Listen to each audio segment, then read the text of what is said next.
दोस्तों ये है ग्रीनलैंड। अपने नाम से अलग ये कंट्री ग्रीनरी से बड़ा हुआ नहीं बल्कि इसका 80% इलाका बर्फ की चादर से ढका हुआ है। लेकिन इसके बावजूद इसकी बर्फ के नीचे कुछ ऐसा छुपा है जिसको पाने के लिए पूरी दुनिया में जंग छिड़ी हुई है। अमेरिका, रशिया, चाइना ये सभी देश ग्रीनलैंड को अपने कंट्रोल में लेना चाहते हैं। यहाँ तक कि अमेरिका ने तो एक स्टेप आगे जाते हुए डेनमार्क, जो कि ग्रीनलैंड को कंट्रोल करता है, उससे ग्रीनलैंड को खरीदने तक की कोशिश की है। लेकिन सोचने की बात यह है कि आखिर ग्रीनलैंड में ऐसा क्या छुपा हुआ है जिसके लिए अमेरिका और पूरी वर्ल्ड पावर इतना ज़्यादा इंटरेस्ट शो कर रही है। आइए जानते हैं इसके पीछे की असल कहानी दी वायरल वर्ल्ड की इस वीडियो में। दोस्तों ये है ग्रीनलैंड, आर्कटिक ओशन में कनाडा और अमेरिका के पड़ोस में मौजूद इस सदी का सबसे इम्पोर्टेंट तरीन कंट्री, जिस पर आज भी छोटा सा एक यूरोपियन कंट्री डेनमार्क रूल करता है। जी हाँ, यही छोटी सी कंट्री अपने से 50 गुना बड़े आइसलैंड को कंट्रोल करती है। ग्रीनलैंड के इतने बड़े होने के बावजूद इसकी पॉपुलेशन सिर्फ 56,000 है, जिसमें से भी मेजॉरिटी पॉपुलेशन ग्रीनलैंड के एक सिंगल सिटी नूक में रहती है, जो कि ग्रीनलैंड की कैपिटल भी है। अब दुनिया के इतने बड़े मैसिव लैंड में इतनी कम पॉपुलेशन होने की सबसे बड़ी वजह यहाँ का इंतहाई सर्द मौसम है, क्योंकि ग्रीनलैंड का 70% एरिया आर्कटिक सर्कल में आता है, जहाँ सनलाइट बहुत कम पहुँच पाती है। लेकिन दूसरी तरफ गल्फ स्ट्रीम से आने वाला वार्म ओशन ग्रीनलैंड के सदर्न पार्ट्स को ग्रीनलैंड के ओवरऑल कोल्ड टेम्परेचर से कम बनाए रखता है।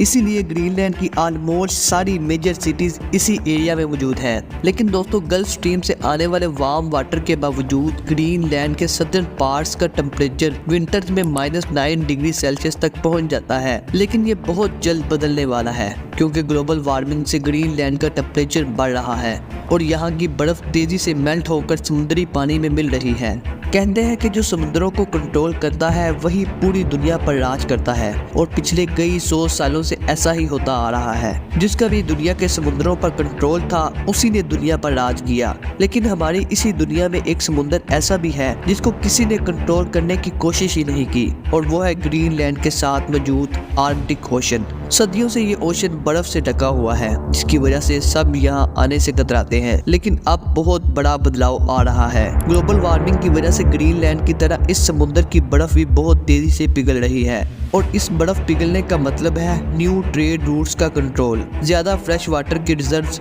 और नई सुपर पावर्स। और इस समुद्र का गेटवे है ग्रीनलैंड। ग्रीनलैंड आर्कटिक सर्कल के अंदर है, मतलब जिसे भी आर्कटिक ओशन में जाना है उसे ग्रीनलैंड को कंट्रोल करना होगा, और जो भी ग्रीनलैंड को कंट्रोल करेगा पूरे आर्कटिक ओशन पर उसी का कंट्रोल होगा। इनफैक्ट अमेरिका को इस आइलैंड की इम्पोर्टेंस बहुत साल पहले ही समझ आ चुकी थी, जब अमेरिका और रशिया के दरमियान कोल्ड वार पर नजर रखने के लिए अमेरिका ने यहाँ पर मिलिट्री बेसिस सेटअप की थी।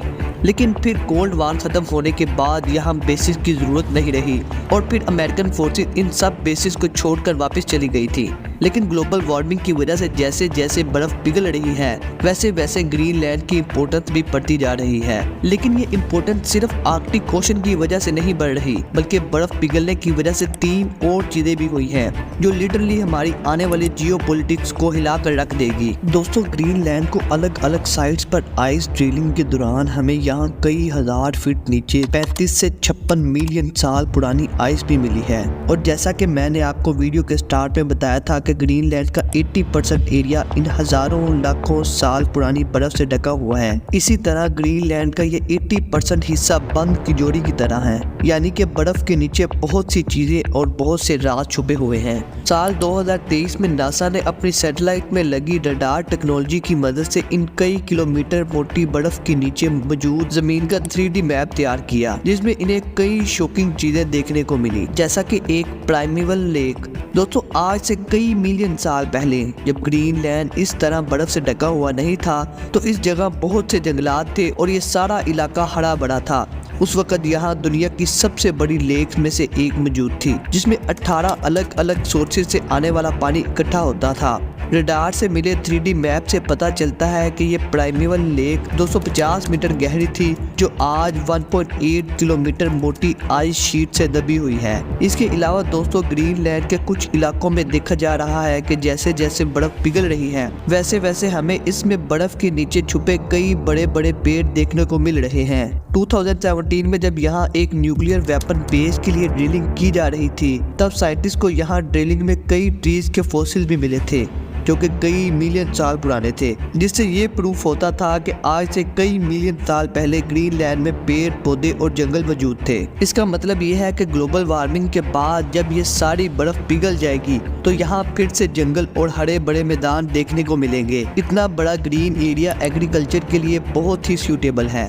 ग्रीनलैंड की इम्पोर्टेंस की एक और बड़ी वजह ग्रीनलैंड का ये एक छोटा सा सिटी नार्सा है। इस एक छोटे से शहर में पूरी दुनिया के 25% रेयर अर्थ मिनरल मौजूद है। ये वही मिनरल है जिसकी वजह से हमारी सारी टेक्नोलॉजी चल रही हैं। स्मार्टफोन से लेकर MRI machine, electronic cars, military jets, हमारा सारा फ्यूचर इन्हीं रेयर अर्थ मिनरल पर डिपेंडेंट है। और जैसे जैसे बर्फ पिघल रही है, ग्रीनलैंड के ये रिसोर्सेज डिस्कवर होना शुरू हो रहे हैं। और सिर्फ यही नहीं, बल्कि ग्रीनलैंड में ऑयल, गैस और यूरेनियम के भी बहुत ज़्यादा रिजर्व डिस्कवर हुए हैं। साइंटिस्ट के अकॉर्डिंग तो ग्रीनलैंड में दुनिया के 30% नेचुरल गैस रिजर्व्स अनडिस्कवर्ड हैं। सदियों से ये बर्फ़ अपने नीचे खजाने छुपाए हुए थी, जो कि अब आहिस्ता आहिस्ता बाहर आ रहे हैं। ग्रीनलैंड वैसे तो डेनमार्क के कंट्रोल में है, लेकिन इसकी अपनी एक लोकल और इंडिपेंडेंट गवर्नमेंट भी है, और अमेरिका और चाइना डायरेक्टली इस गवर्नमेंट को अपने फ़ायदे के लिए प्रेशराइज कर रहे हैं।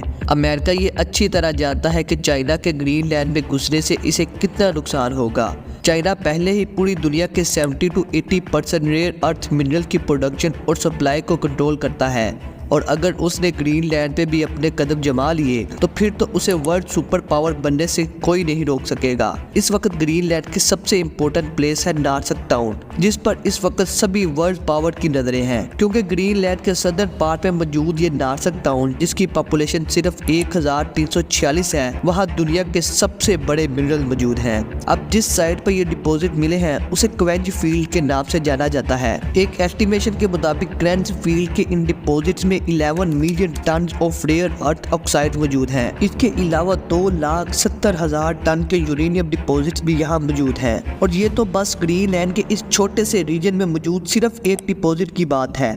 अब जरा सोचिए कि ग्रीनलैंड के इतने बड़े एरिया और इतनी मोटी बर्फ के नीचे ऐसे कितने रेयर अर्थ एलिमेंट के डिपॉजिट्स होंगे। इसीलिए तो अमेरिका, चाइना और रशिया ग्रीनलैंड को कंट्रोल करने की कोशिश कर रहे हैं। देखते हैं कि कौन आने वाले वक्त में ग्रीनलैंड पर कंट्रोल हासिल करता है। उम्मीद है कि आज की इंफॉर्मेटिव वीडियो आपको पसंद आई होगी। अगर वीडियो अच्छी लगी है तो वीडियो को लाइक करें और चैनल को सब्सक्राइब कर लें। मिलते हैं नेक्स्ट वीडियो में, तब तक अपना ख्याल रखिए। अल्लाह हाफिज़।